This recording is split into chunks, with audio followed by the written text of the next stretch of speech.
is all about the interest rates. But welcome back, Andy. We were just adding it up. It's been about 2 months. Bob, Jeff, Alison, Jeanette. Yeah. Welcome back. We're back by unpopular demand. Welcome back to another Wealth, Wine and Wisdom, folks. Great to have a few of you guys on today. We know we've been a bit MIA. I think we sort of run out of steam, run out of organisation, run out of bandwidth in the last month or two. It was a big end to the financial year. It is the biggest end to the financial year we have ever had, bar none, ever. Full stop. And mate, it was the good, the bad, the ugly, and some of the absolutely bloody magnificent. Like it had a little bit of everything in it. It really was. It was quite incredible. Well, it's great to have you guys back with us. Alison, great to see you.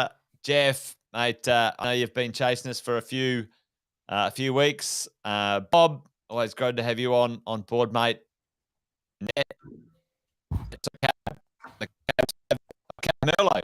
Oh, from Sadler's. Sadler's. That's Wendy Loretti from Sadler's Creek Winery. We had a few sponsored episodes by them at one point in time, Jace. We did. Jules is sending us big kisses. Chucky's on board as well. Great to see you guys.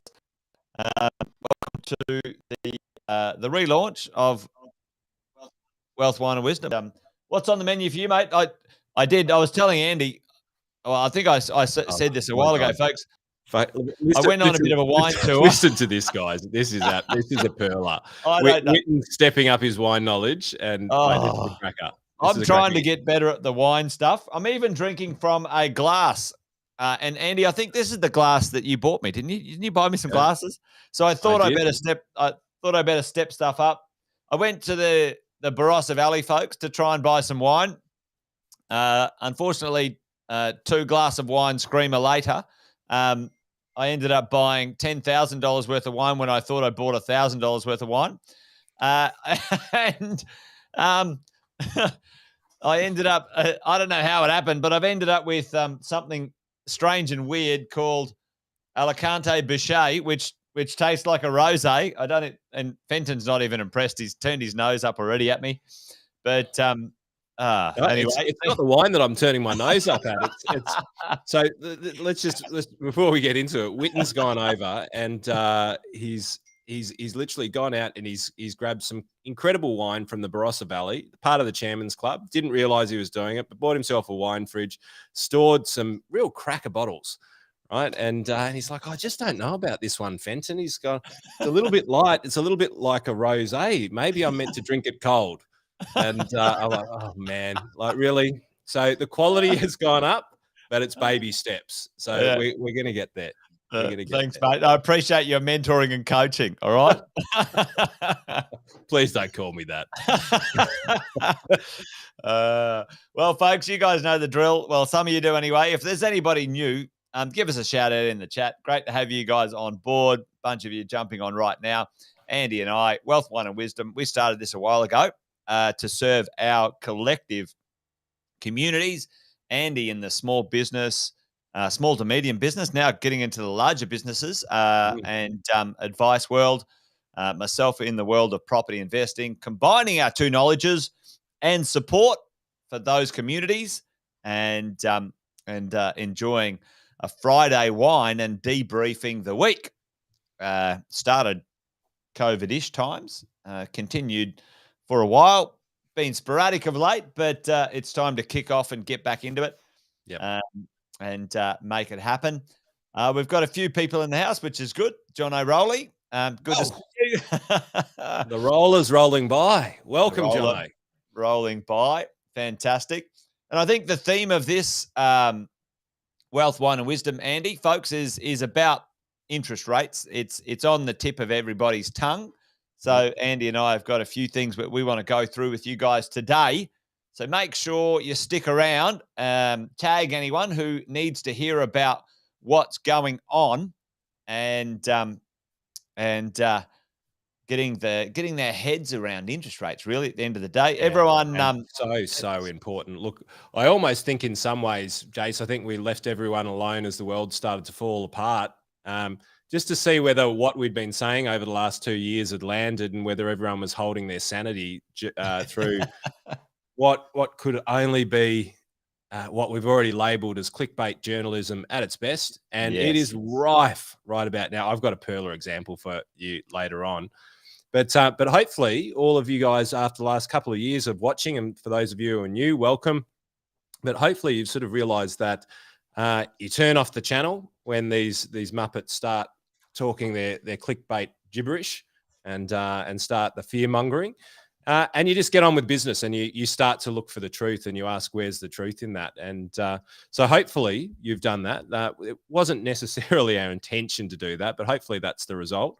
But it has been a big end of the financial year for both of us as well, and hopefully it's been a good one for all of you guys out there. But I'm looking forward to getting stuck into some of the BS that's in and around and just cutting through the scare mongering and getting down to the brass tacks of what's actually really going on, what's happening with interest rates, where are they likely to be, what does it all mean, Jace? How does it flow on? Yep. Should we be running for the hills, Andy, and selling everything and buying a bunker in the hills, or mate, well, I read The Age the other day, and I started to pour a bloody deep concrete shelter in the back paddock after reading that. Got 4 excavators getting a nice little end of world scenario on the farm ready based off what I was reading there, mate. Jesus, unbelievable. There you go. Well, mate, everyone's very happy to see you survive Rona as well. So some shout outs to you for that one. Thank you, team. Wow. I'm look, I don't mean to take the mickey too much. It was horrible. It was nasty, the old spicy cough, and I've still got it. I'll try and mute whenever it comes through. And the voice, the dulcet tones aren't quite where they are. They're a little bit more mid than the baritone that I normally am. But I must admit, I sort of had it and I thought, after having it, because there's this anticipation getting it. And after I, sort of came through the journey of the horror that what it was, I kind of thought that is what caused billions of dollars, trillions of dollars to be stimulated and shut down borders. And it's kind of like I was almost a little bit disappointed. I was like, I actually expected more. I didn't want more. I didn't want more. It was very, very nasty. And I don't mean to undermine, those people who have really suffered from it. But personally, I was expecting to really be broken to bits for multiple weeks. And, luckily enough, I wasn't one of the people who really got it bad. But it did leave me wondering, going, what's this all about? I just thought it would have been more severe given the fact that it basically stopped the world for 2 years. Well, mate, we're all glad you got through it. And Jono's what's that one? And Jono's happy that you've flashed up a little bit this afternoon. Oh, that's it. I knew somebody was going to comment on this. I knew it. Get it off. I thought I can't raise the standards. It's not on brand, is it, Jono? Yeah, exactly. Oh, well, mate, folks, most of you know the drill when it comes to the show, Wealth, Wine and Wisdom. We drink some wine, hopefully not too much. We get a chance to have a conversation or a bit of feedback, a bit of a chat about what's in the news. What's in the news right now? The last month or so, it's been all about interest rates and the end of the world, which is not going to happen. But, the media doesn't like to report fact. They like to report, fucking hot air and mass sunshine. Fiction. That's what media is at the moment. It's mass fiction. Well, that's exactly it. When the entertainment is now about true life, and the media or the news is about fiction. Anyway, there you go. So we'll do a bit of what's in the news. We'd love to hear your questions, folks. If you got any questions, whack them in the chat. We haven't been together for a little while, so make sure you let us know what's on your mind. And today, as you can see down the bottom, We've got a bit of a theme for Wealth, Wine and Wisdom today, dedicated to interest rates. Now, I don't know, did I spell FX right, Andy? FX? Probably I not always the right. forget whether it's an A or an E. Like, Yeah. Anyway, so can someone tell me whether I got it right? And even the there, is it there as in a person or there as in? Anyway, hopefully I spelled it right. But you know what we're trying to say. We need a producer on so we can look a bit sharper, Andy. preferably a non-dyslexic one. Yeah. Well, that's someone who can spell. That'd be cool. And maybe a bit later, we might share a few things about things you should know. So great to have you guys on today. And Andy, I know you caught up with someone very smart in your neck of the woods the other day, and you guys talked about a few really highbrow, high-level things, and you were going to bring it today. So I might get you to lead off with your stuff to really start the conversation, folks. Today, we're going to dedicate the next 45 minutes to a conversation about interest rates and what they mean, potentially to our two communities, and what we think the future might hold, short-term, long-term, and have we seen it before? So it's kind of where we're at. So make sure you put your questions in the chat, but I'm going to chuck it over to you, brother, and get you to kick off this evening's one. Yeah, let's do it.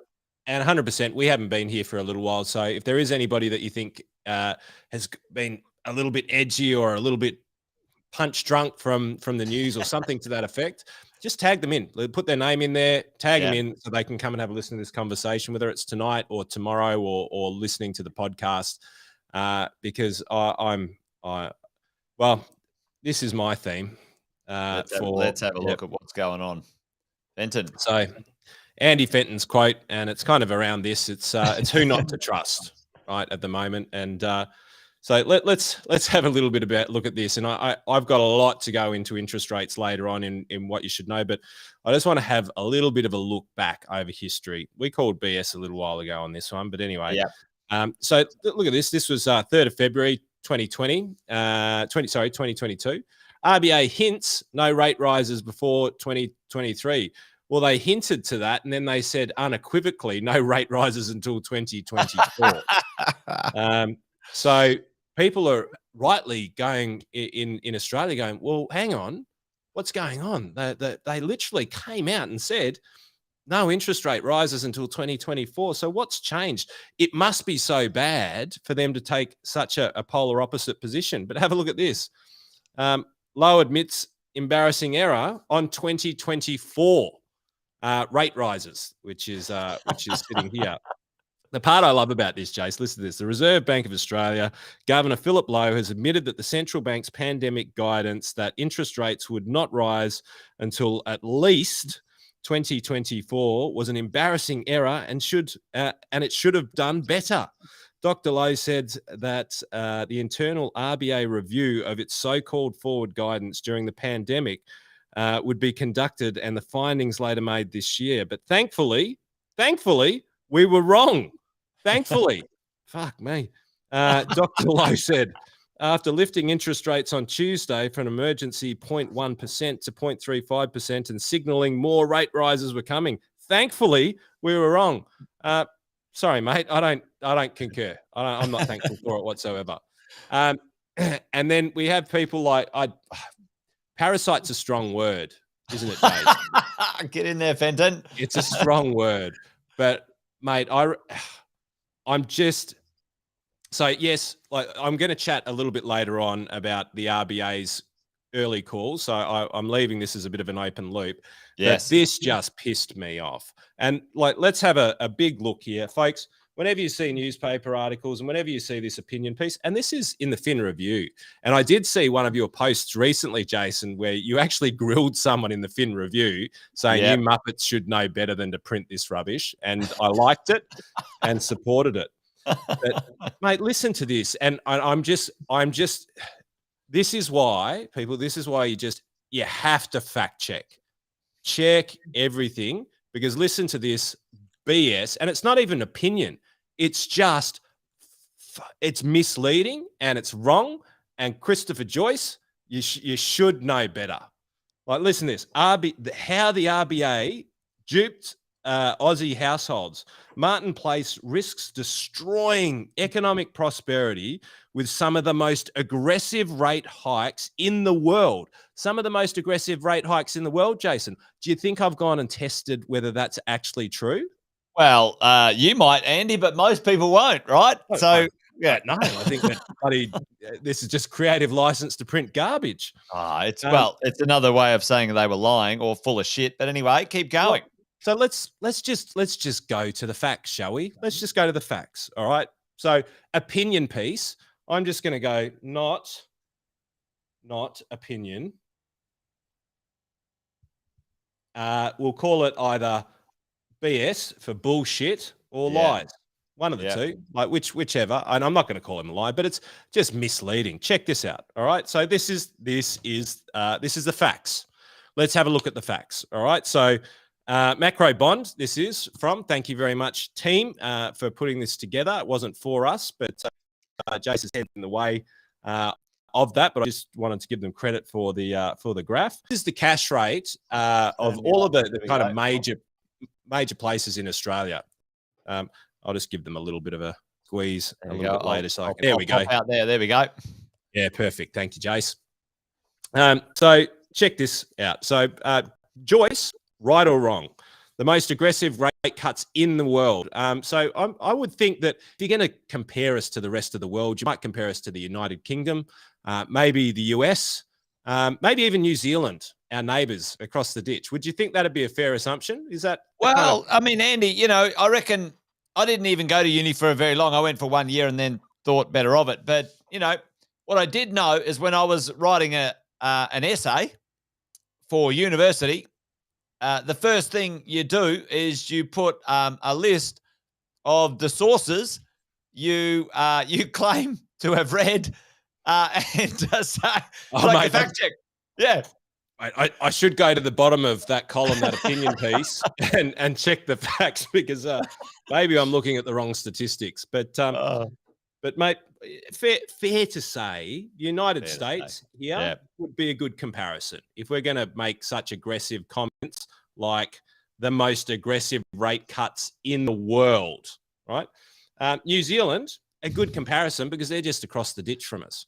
Right. And the United Kingdom, well, we were founded by them, really. So probably a fair comparison. Be good to check in. Yeah. So let's have a look. Let's see. Where do you reckon, everybody? Where do you reckon Australia ended up out of the four that are on here? Do you reckon we were the most aggressive, being number one place, the second most aggressive, the third most, or do you think we were actually the least aggressive? I'd love to know your thoughts. Whack it in the chat. Andy, I think you're giving it away. It's on the chart, isn't it? It looks like we're the least. Some people may not have looked at it so far. So let's have a look at this. And Jace, you and I spoke about this in a Wealth, Wine and Wisdom a couple of months ago. Right? The most aggressive rate rises actually in some of the Western world, the more aggressive rate rises. Let's just say more aggressive because there's lots of it going on. Yeah. Right.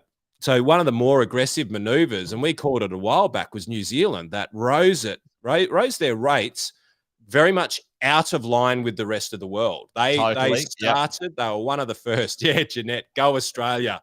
Go Australia. Winners. We're the winners of being the least aggressive.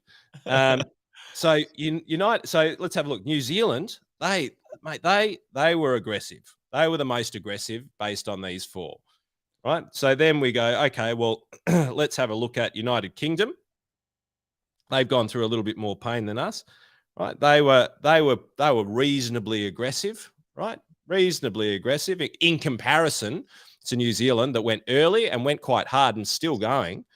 And then we've got the United States, right? Kim Jong-un no longer influences the United States because Trump's not in power.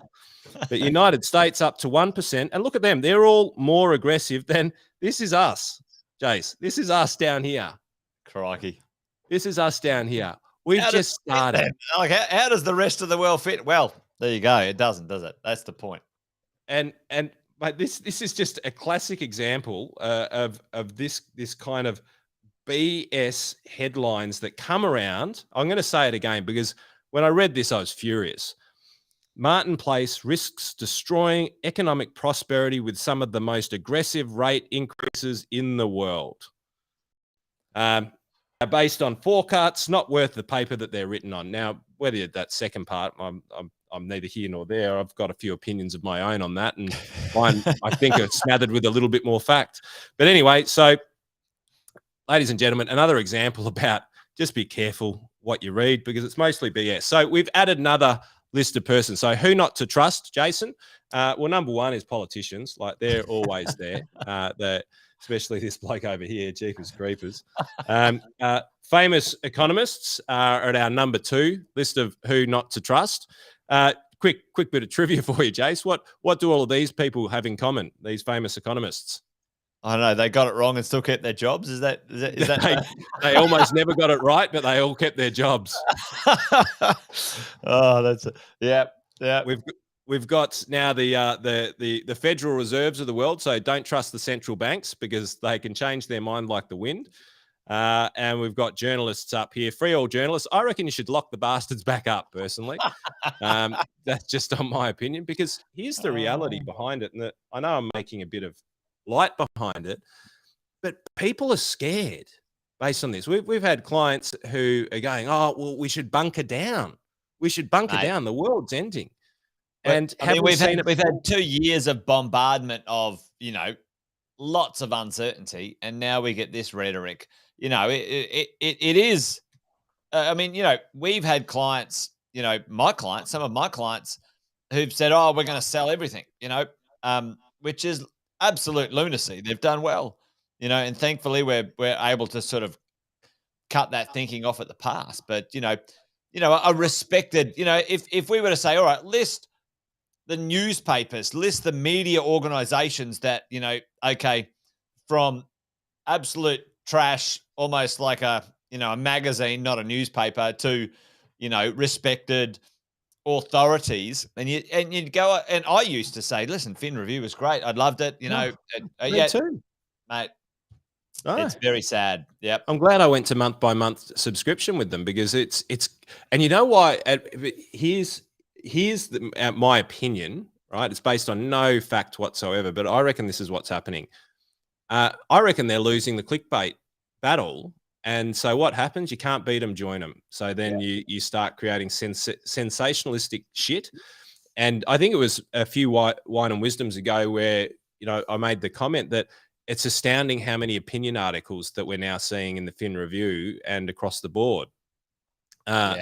And it doesn't help journalism. Not one that, and here's the thing, is it doesn't help you, because you will look, as human beings, we will look for confirmation bias.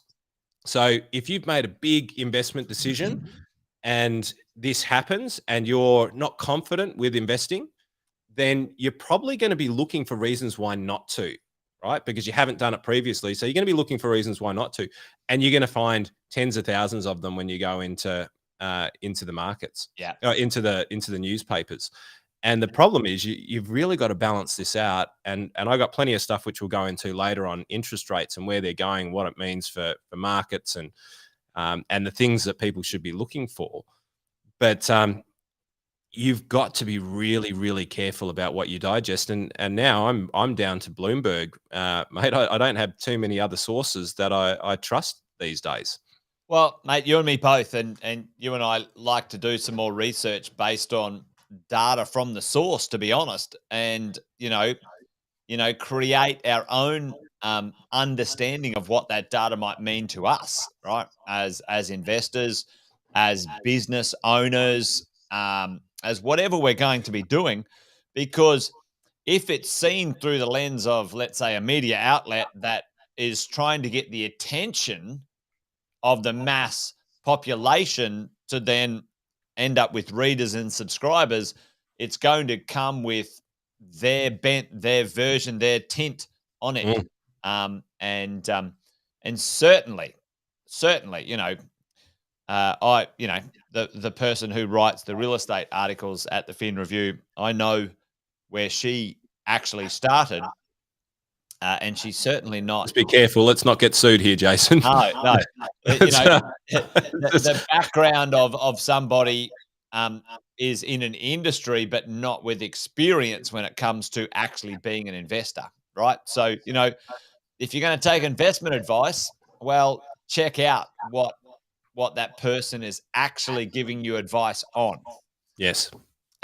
Is it on legislation? Because that's not an investment advice. Is it on the actual outcome or the investment or the behavior, whatever it is? So it's a really interesting conversation to have. It's so interesting, isn't it? Because I think that almost when you have that sort of media attention, it should almost be Mr. Joyce, $15 million worth of investment assets, $4.2 million in superannuation, and then his opinion piece underneath it. So at least there's some collateral behind it. But I think that a lot of the times, and this is my opinion, is that it's Joe Blogs, $15 in the bank, trying to find how to pay the credit card down, and has a lot to say about investing. Mate, And you're dead right, because at the end of the day, you have to put or you're meant to put your, I don't know, whatever it is, professor, diploma in, advanced, degree in whatever, all of those sorts of things. So it's a really interesting conversation, which I think is important for most of us. And I think a lot of the younger people, Andy, to be honest, have shied away from the mainstream media and are out in kind of the Wild West when it comes to the quality of dots. Yeah, they're out there joining dots. they're collecting dots, not joining dots. Collecting dots and then joining a few of them together sometimes. Yeah. So, mate, no, that's great, and really, like, folks, for all of us, we got to keep an eye on things, what's going on. Let me do a little kickoff for on my neck of the woods. Let me put myself down there. I think if we get you in there, Andy. Let's see. Up the other way. I'll put myself at the top. There we go. To the top of you. There you go. What's in the news when it comes to the world of real estate? Here's what's going on. I could put 25 different headlines and articles out and about. Australian prices have declined for the first, and second month in a row. Andy, you and I have chatted about this. I see the tracking of real estate prices declining or increasing and I'll just say it, a stupid and pointless metric. Real estate is not a fast vehicle. It certainly doesn't translate into monthly or daily transaction volumes and like the share market can. It really does not. If the property market's slowing down, well, less properties go to market. If the interest rates go up, then less people would sell it anyway. Like, none of it makes sense in this way. So, folks, again, tracking property prices and things on a monthly occurrence is actually it's not the same information to analyze as it comes to the share market. The volume's not there. The behavior is vastly different. Well, let's ask the question, Jace. What and this is what time, so put this in the chat if you know the answer to this. What timeline do you think shares and property are valued on? What timeline do you think shares and property are valued on? Do you think they're valued on 1 year into the future? Because ultimately buying something now means that you expect it to go up or down in value. So the valuation, what do you think the driver is? Do you think it's 1 year? Do you think it's 90 days in the share market? Do you think it's the week? Do you think it's the headline? Do you think it's 5 years? Do you think it's 10 years? Do you think it's 20 years? I'd be interested to know what you think. And if you think it's different for property and shares, right? 10 years or whatever, right? Shares 5 minutes. Or I'd be interested to know what everyone's thoughts are on it. Get busy typing. Give us some feedback. Let us know what timeline do you think. Well, let me try and maybe interpret what you're asking, Andy, because I think I know what you're asking. If you were to buy a property, what expectation of capital increase time frame would you think? And then share prices, what expectation of performance for a share price. Is that what you're asking? Like, so what's the market expect movements for shares, and what's the market expect movement for property? Yeah.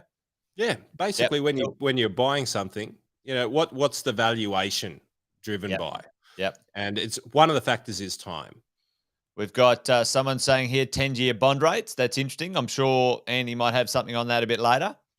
There we go. 15 years. Like I like that one for property for me. 10 years. That's not bad, Jeff. That's yep. Bob saying 1 year, maybe 1 year on shares, Andy. Like, okay, I'm expecting a 20% rise in my shares over 1 year, etc. Jeanette's going 10 years. So Okay. certainly. There's some long term in there. We won't answer it right now. We'll let a few more of you chime in, but we'll answer it in the next 10 or 15 minutes when we get into what you should know. Don't go away, folks. We'll tell you the answer just before the end of the show, so you stay for the whole show. I love it. And we got here property cycle 10 years. You can trade in 24 hours. Allison sort of says, which is true. I think you can trade in like a really, short period of time. We got some people saying, hey, it doesn't property double in value every 12 years. Marcus, it's about a 13 to 15 year cycle historically. So that has been the case. A lot of people have, a lot of people said every 7 to 10 years, which is complete rubbish. We've got a few people saying, okay, Julie's taking a 5-year outlook on property. Okay. Isn't this interesting? This is great feedback. This is really, really interesting. Yep. So there you go. Well, listen, folks, don't look at the property house price in Australia on a monthly basis. It's dumb. It's stupid.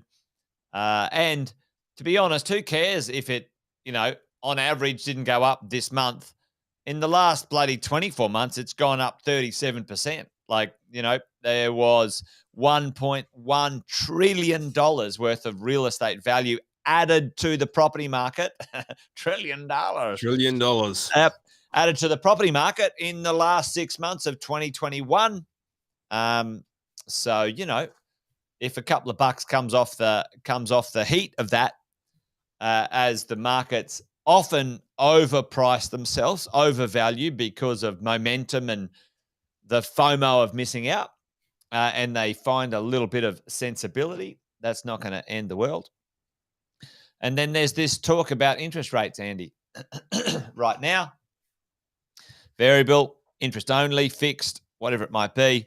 We're on our way to most likely between 4 and 5% interest rates for residential real estate. And what does that mean for us in the world of residential real estate? I'm sure Andy's got a few slides he's going to show a little bit later on, because I did get a sneak peek of a few of them a bit earlier on when it comes to the world of real estate. So that's what's in the news, mate. I've got a few other things you should know for a bit later on, but what do you got in the wings right now? Well, mate, it's all interest rates as we talked about, and the only interest rate that everyone's talking about right now is the Reserve Bank cash rate. Yep. So let's have a little bit of a conversation about the Reserve Bank cash rate and why it is not necessarily the rate that you want to be using as predictive measures. Because people get a bit sort of like, well, often if we don't know what's going on, we think it's our home loan that might kick on, but the Reserve Bank cash rate is not our home loan rate, which is good. Yeah. Well, here's the thing: is that who should we not trust, Jason? Nobody. We should trust nobody. The politicians, journalists, economists, and central banks. The central bank. We've learned that. We don't. We can make a model on that, Andy. I actually think we're onto something. Mate, we're there. We just need one more Muppet to join it, and then we've got the 5. We've got but there's a reason why I say that tongue in cheek. We've got to listen to them, but the reality is they've got an incredible track record of getting it wrong.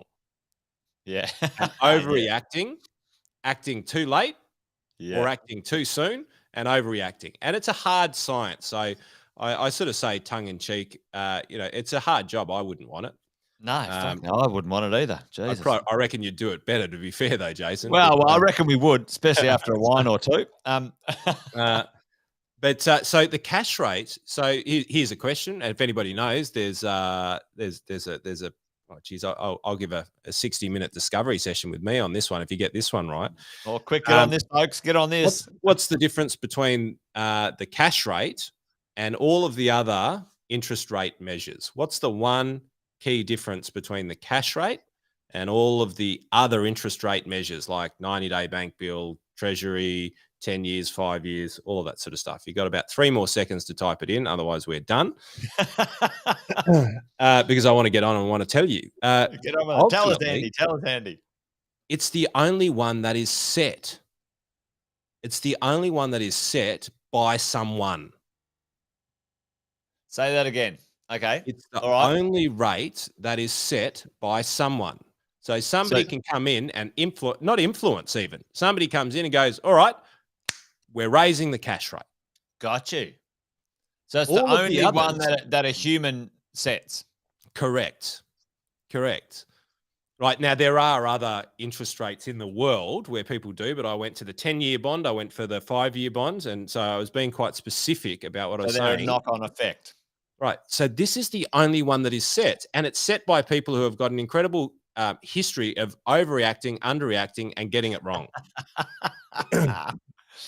Well, when you say it that way, so it makes no sense to react so aggressively to it, right? So this is the Reserve Bank trying to react against inflation going up. And let's face it, Jace, there is a huge amount of inflation that is transitory right now, which is food, which is energy, and some of these decisions that have been very difficult for the Reserve Bank to make have been made based on COVID and then, right? COVID and then Ukraine, right? And now that's a bit of a double whammy, right? But when I say transitory, I mean cost increase in energy, in wheat, in food, short-term increases.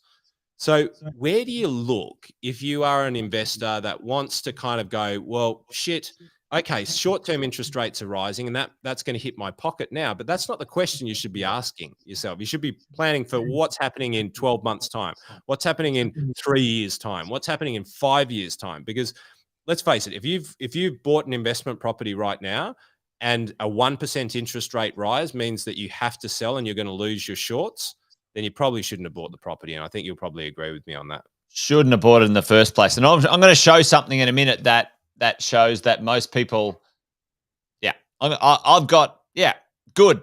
I like that, Andy. You shouldn't have bought it in the first place. I don't even know how you did buy it in the first place. But let's get now. To the same thing goes to stocks, right? Yep. The same thing goes to stocks. And remember, I asked the question about how long.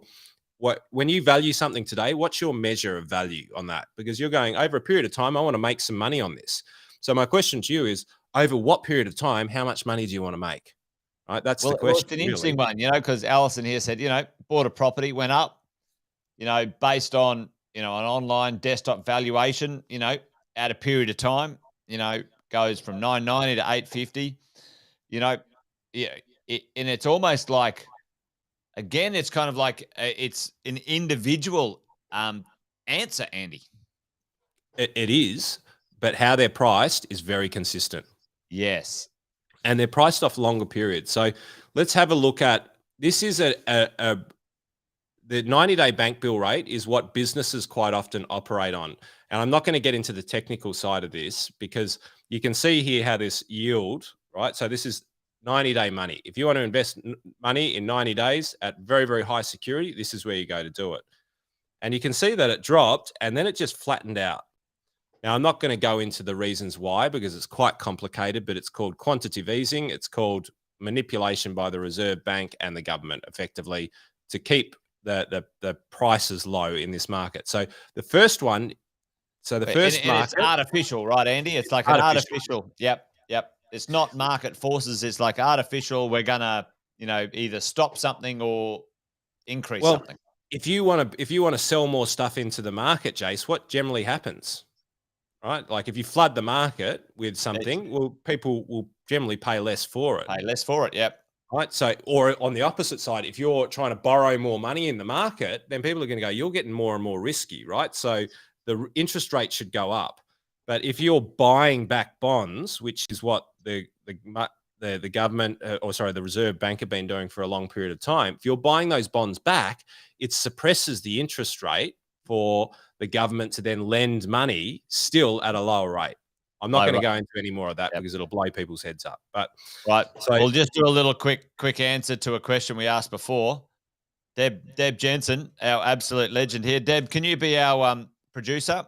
You know, I still don't get it, Jace. Were we right or wrong? Like, well, don't answer the question with a total question. guess, and I think I was right. So a result is for effect, and affect is for an action. Thanks, Deb. You're a legend. Learning on the spot. Yep.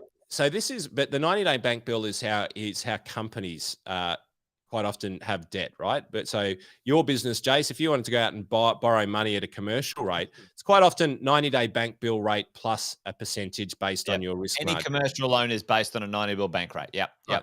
So it's been suppressed and now it's launched. But are we investing for 90 days, Jace? No, we aren't. No. So we were talking about this going on for a little while. So you can see this suppression happening here, right? But this is now the 3-year government bond rate. And the 3-year government bond rate is set by market forces, which basically means it's the market intuiting where the future is going to be in 3 years' time. And it's pricing in the expectations. And what we can see here, and there's multiple reasons for this price increase, and this is 4% just over here, right? So this is saying that in 3 years' time, they believe that interest rates are going to be just short of 4%, or the cash rate's going to be just short of 4%, right? But look at where it's gone now. It's actually dropped. Now, there's a fair bit of volatility in that, but that's a reasonable drop that's happened. And my belief on this is that we're seeing that there's the transitory inflation of Ukraine, oil, power, food, these sorts of things are now starting to normalize a little bit. And in 3 years' time, there's a belief that COVID, mobilization of ports, shipping channels, all of these things are going to normalize. And in 3 years' time, potentially the reason why things are more expensive isn't because of the fact that you can't get it and there's lots of people wanting it, right? It'll probably normalize because all of a sudden, commerce will start to happen properly. Ships will start traveling without having to worry about COVID and being stopped and all of these sorts of things. So trade will normalize, and then all of a sudden that inflationary aspect decreases. Yeah. Right? Because normally the world inflation is based off demand-based inflation. Right? True underlying demand. Yeah. Yeah, because there's a lot of demand. This time it's actually the supply has been choked or stopped.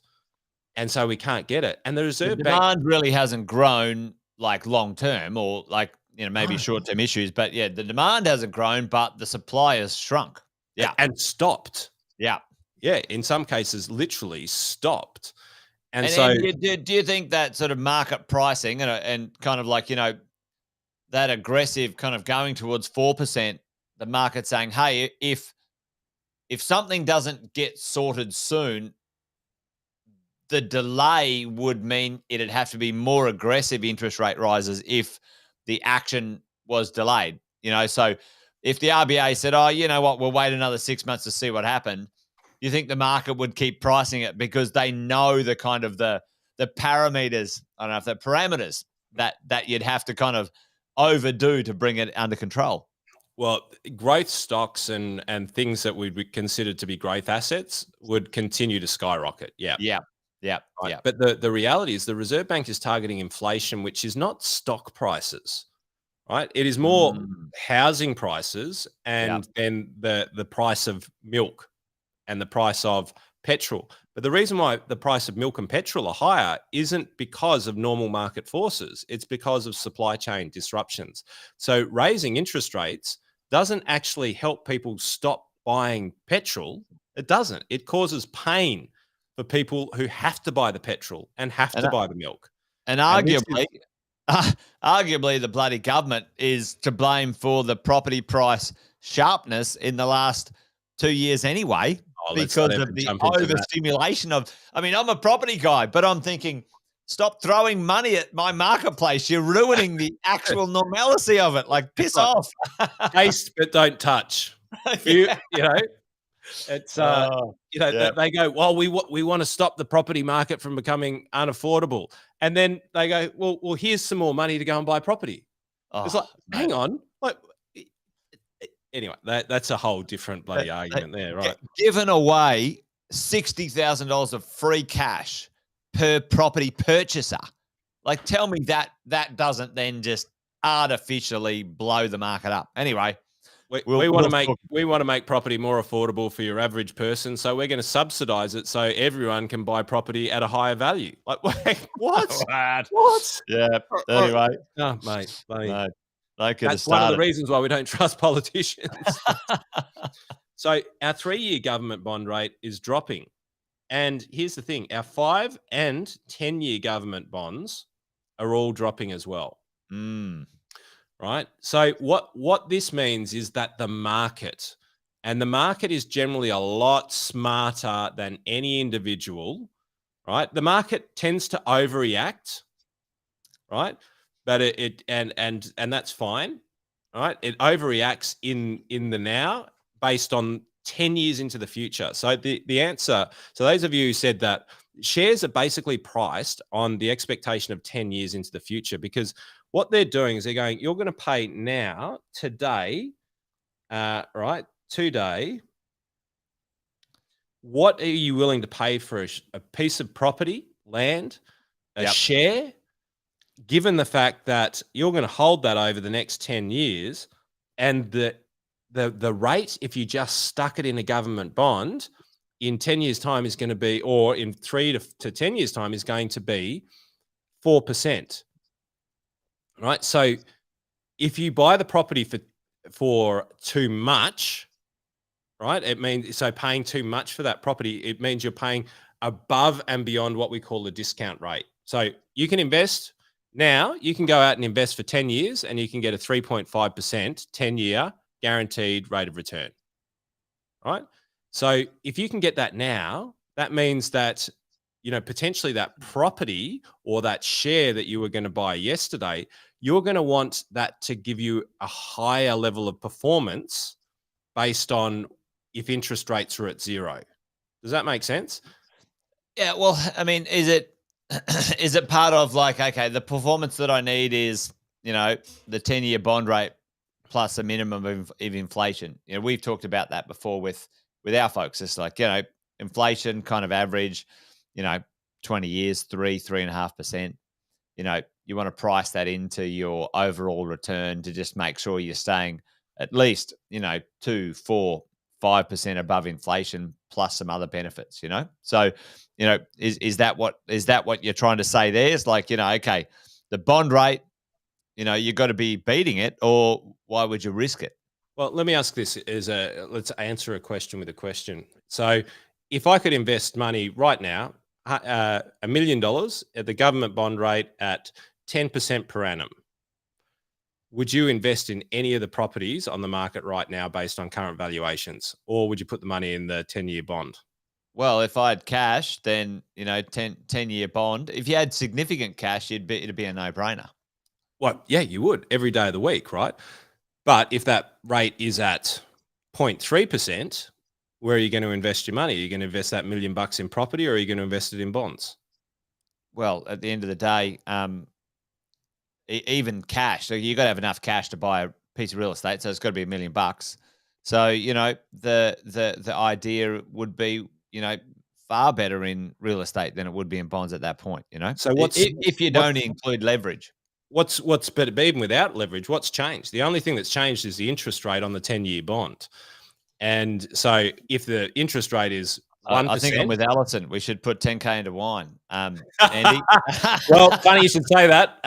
The Fenton Wine Fund coming soon. It's FWF. Yeah, FWF.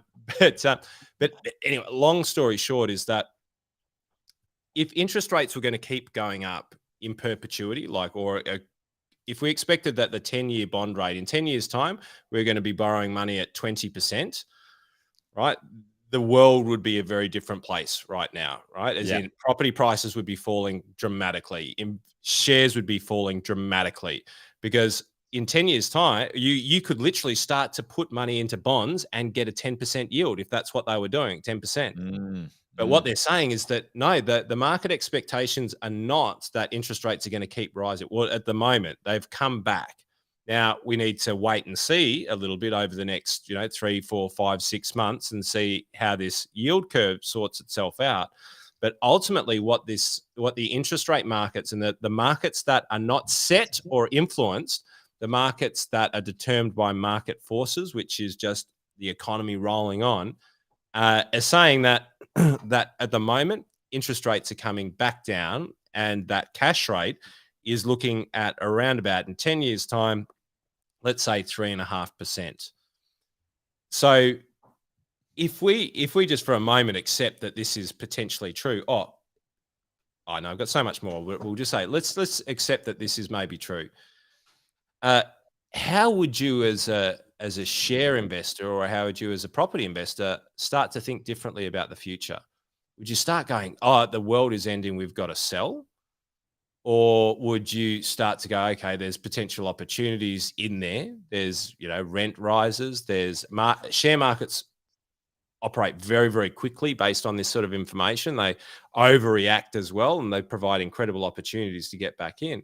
But if all of a sudden we're going, well, the market is believing in 10 years' time the interest rate's going to be 3.5%, not 10, not 20, not 18, not what it was back in the days of Doc Whitlam. It's expecting that it will normalize to some sort of reasonable effect. So how would you invest now? And I think that's what people need to be asking themselves. Okay, interest rates are rising. Yes, they are. And yes, they will. And it likely, it'll be in and around that sort of 3% cash rate, which would translate, one would think, to around about a 5% mortgage rate or somewhere in around there. Now, whether it's 6 it's or usually 7 a or 2 to 3% margin on top. Yep. So how do you position yourself now for that? And this is how we price shares, because we look at the 10-year forecast. Because when we're buying shares, we're not buying shares for 90 days. The fact that you can buy and sell them in 30 seconds doesn't mean that you value them in 30-second increments. You value them based off 10 years. And if 10 years is saying you can lock money at 3.5% for 10 years, well, I'm going to want 2.5 to 3 times that potential return from a company in order to invest in that for 10 years. So if it's 3, I want to see a 3, 6, 9. I want to see a 9% annualized return for that stock. And that's how we price stocks. That's how we price them. And that's how commercial real estate is priced.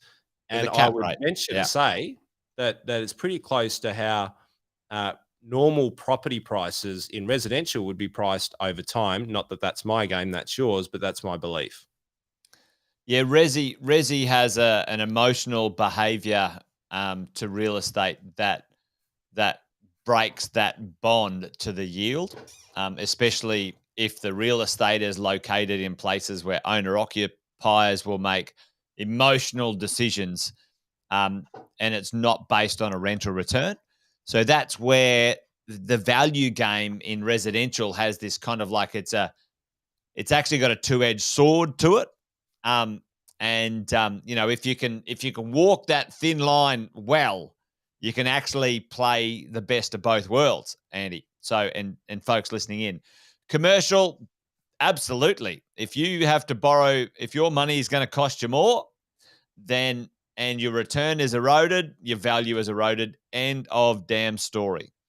However, in the world of residential, if your money is going to cost you more, but your location of your real estate is in a place where they're not building them anymore, or it's really in demand, the value disconnects from its ability to turn to create a yield because it's desired by an owner occupier. And we all know, folks, I've been guilty, I'm sure Andy has too, of something you fall in love with, you pay more than you should for, because you want to bloody live there and bring your kids up, and it's the school zone and all this other stuff that has nothing to do with an income, nothing to do with future value, nothing that's a to do with the choice. tax return. Yeah. And this is what I say to a lot of my clients, and they go, Andy, should we do this or should we do that? And you go, that's the only question I'm not going to answer, because Yep. that's lifestyle. That's not investing. That's That's it. investing in your life, right? Yeah. And it's kind of, but I can't determine the value of that.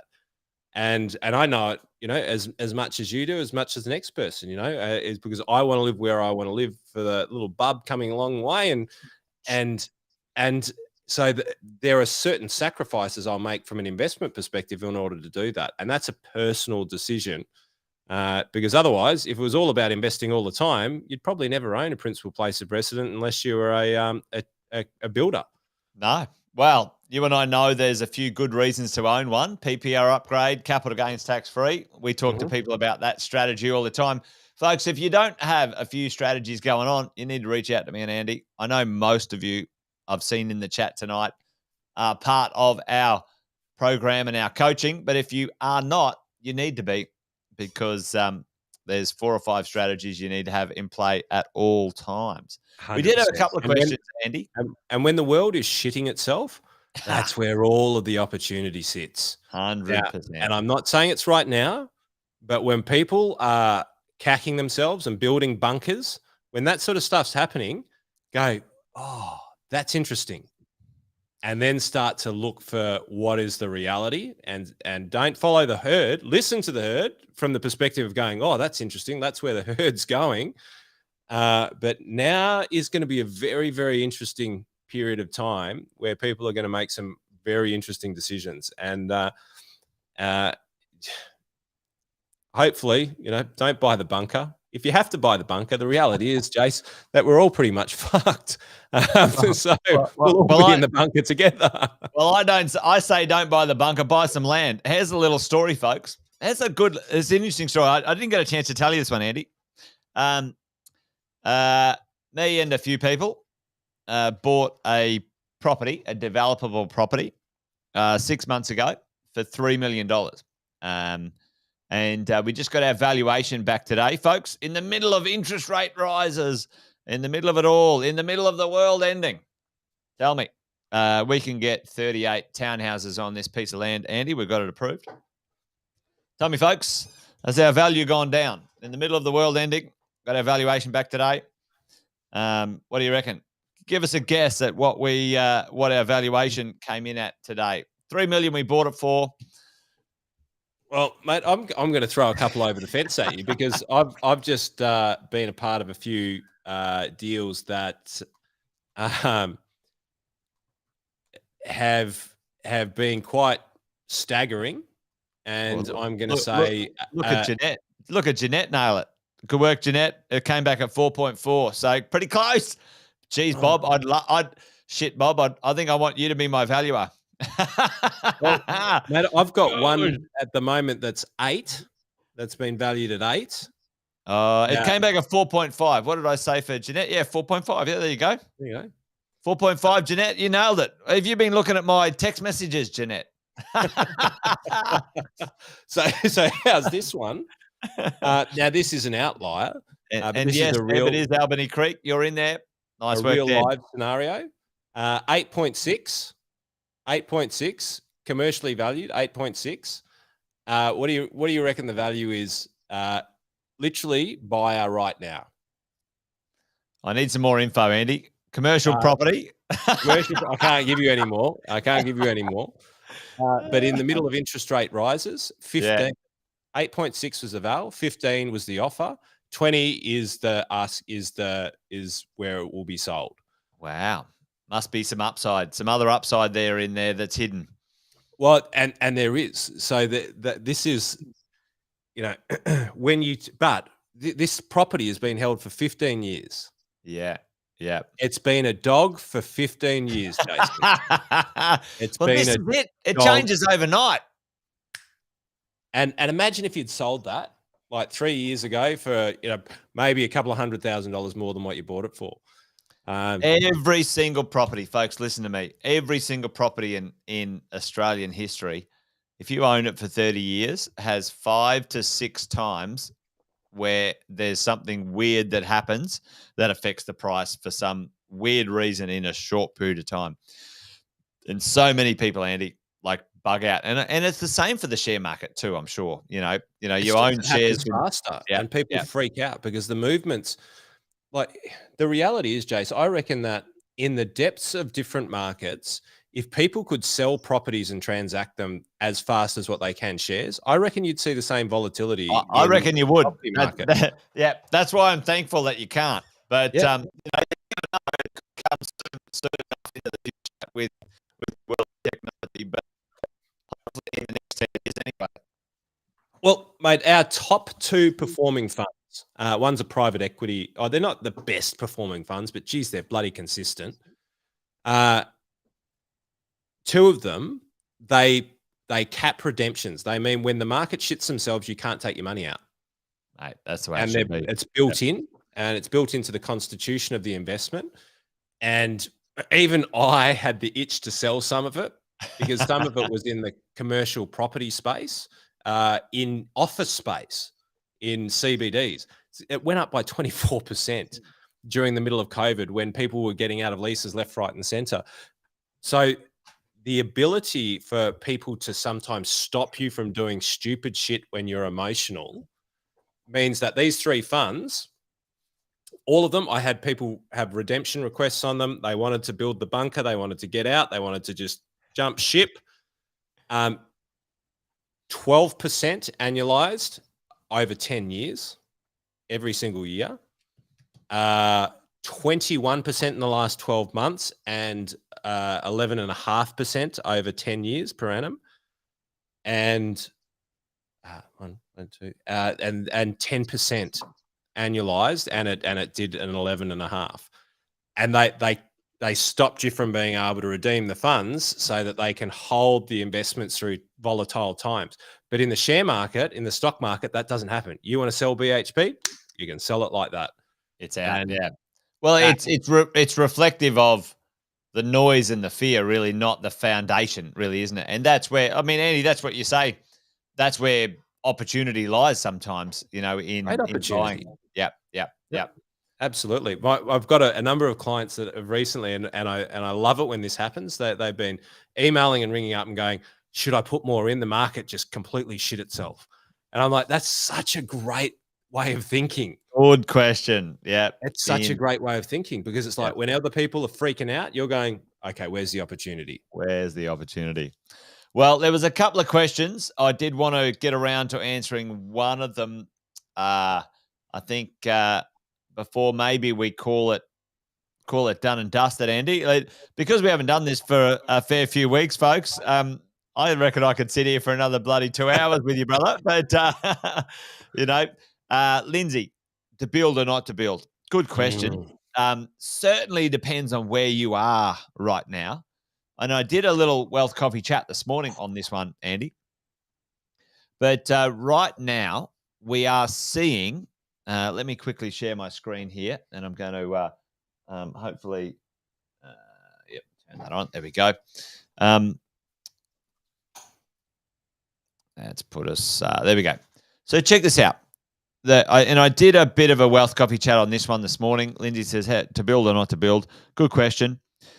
We have had a significant increase in the number of individual houses being built, folks.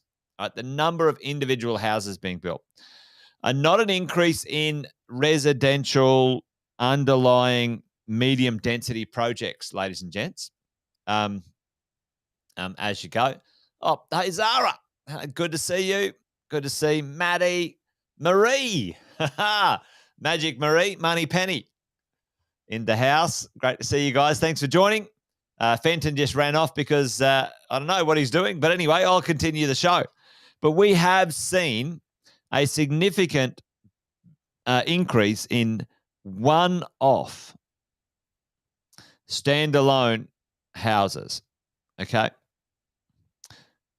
We've seen that. Now, that is traveling through the marketplace, Andy. So this started, the peak of that was middle of sort of 2020, end of 2020, early 2021. Okay. This supply is owner occupiers only, folks. Owner occupiers only. It's what I call fake supply to the residential rental market. It's fake supply. It's taking one person out of a share home that 4 people were in, and one person now gets to live in their own home.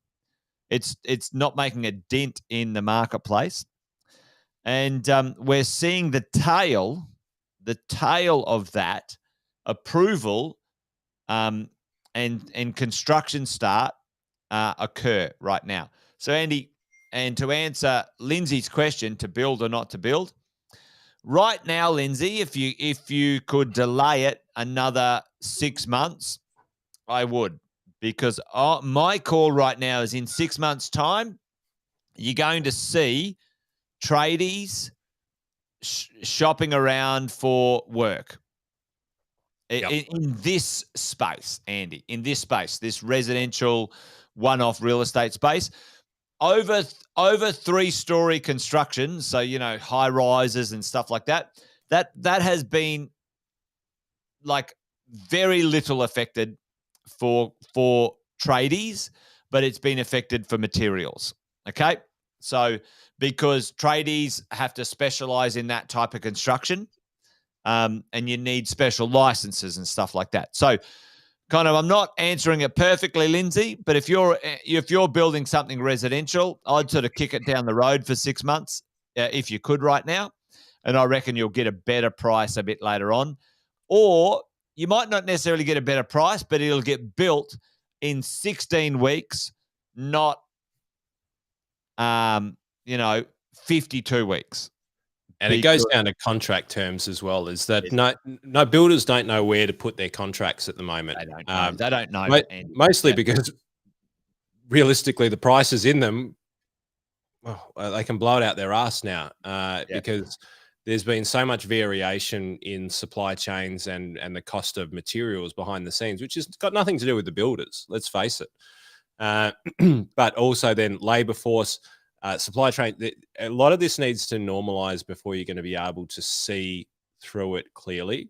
Yeah. So there's the potential that you will be able to nut it sweet and really, have incredible results. But that's going to be, I think, it's not going to be the norm, because here's the reality is that things are still more expensive in order to get here.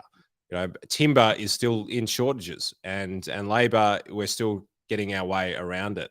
Yep. And there's comments coming through that labor is the main issue. But the reason why a lot of construction is getting so difficult to price is because the supply chain is starting to normalize, right? But it's not necessarily come back down.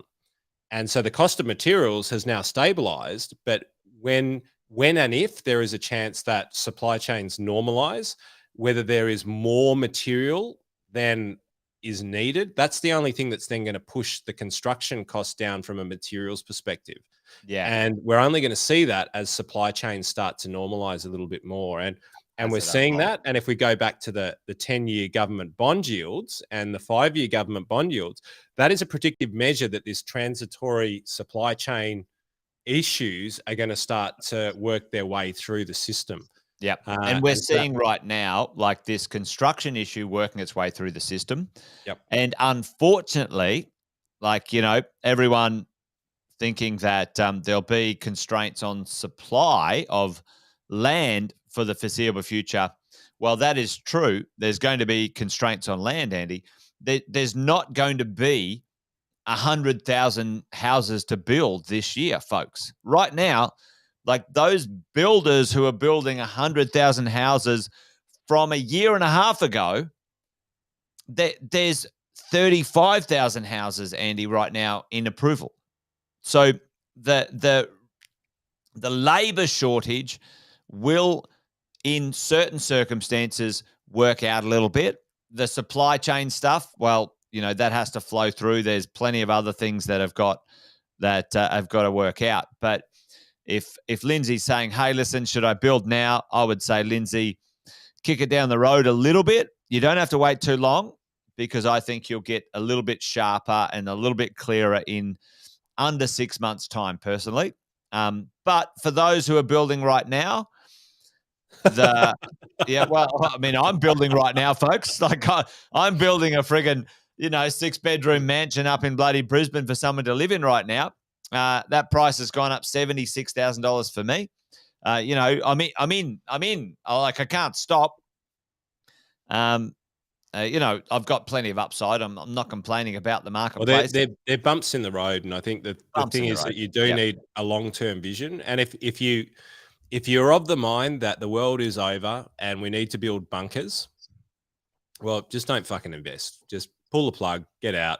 It's going to cause you too much stress. 100%. If you're a proper investor, which is going, I'm buying for the next 10, 15, 20 years in order to build wealth, well, this stuff actually just becomes noise in the background. And disciplined ways of going about investing in business, and probably the best way to look at it is to ask you the question back, Lindsay. Given where you sit and what costs you have in the business right now, and the amount of labor that you have right now, would you choose to take on that sort of growth project within the business right now? And if the answer is yes, then it's probably going to be because you've got a long-term outlook that says that the benefit is going to be there. And so the answer may well, like if it's pure economic, could you do it better in the future? Then you possibly could. But if there's other opportunities around for you right now that mean that in 10 or 15 years, it's going to be irrelevant. Yep. Then maybe the answer is build. It really just depends on what your time frame, what your outlook is. Well, and that's part of, what we have done with our project. A few people have been involved in just recently, the townhouses up in Brisbane. We've extended that, almost 9 months from when we were initially going to kick it off. And we're already seeing, for the first time in over 18 months, Andy, the cost of concrete, so putting a slab down on a house. So this is kind of the first thing that happens on a house, actually come back 5%, right? So boom, I'm about to put down a slab, Jason. Mate. And so we've already got from some of our builders, 3 builders have already told us they're getting callbacks from concreters for the first time in 18 months. Hey, you got any work on? So these are the kind of the early signs of, hey, within the next 6 to 12 months, that labor shortage, because of that stimulatory free money given away across the country, will be gone, folks. That'll be gone, and we'll be back to what's called the market normal delivery. And are we in an excess of things to be built, like one-off freestanding houses? And the answer is no. We're in a disastrous low, Andy. And then labor will need to work out what it does with that, right? And I think the cost of labor will come down a little bit. Materials, I don't know. I don't think materials will change that fast, but yep. Bob's saying, I haven't had a plumber get back to me after 1 year. I'm trying to get a small job done. That's been the same for about the last 20 years, to be fair. But there you go. That's what's coming through, folks. That's where we. I've got another 20 things to talk about, folks. We run out of time tonight, but we'll have to do version 2 of this one, as we kick back off, folks, as we go. So, Andy, I think we'll put a pin in it, brother. Wealth Coffee Chat. No. Wealth, Wine and Wisdom. Done. I better put some more wine in my glass, actually. Right, you'd better. So just remember, folks, I'm doing Jason's part here. It's a marathon, not a sprint. Mate, good to see you, mate. Good to see you, brother. Good to have you and the rest of these fine folks on for another Wealth, Wine and Wisdom, and best content yet. Thanks, Jeanette. Love it. All right. Well, it's good. It's good. Good to see us back. Well, thanks, folks. Appreciate you guys joining us. We will be consistent now from here on in. We do have some gears to change coming soon, folks. We've got a couple of exciting things. Andy and I are launching a series in Wealth Wine and Wisdom called The Exit Plan. And it's going to be focused on business owners, but not excluding others. We've got some cool things that we've been developing in the background, but certainly it'll include anyone who's interested in investing. But stay tuned to that one. In the next couple of months, we're launching that series as well. So, mate, great to see you. Good to hang out with you. Thanks, folks, for joining us. And, well, I think it's a good night from him. And it's a good night from me. Good night, everyone. Cheers, folks. Have a good weekend. Bye-bye.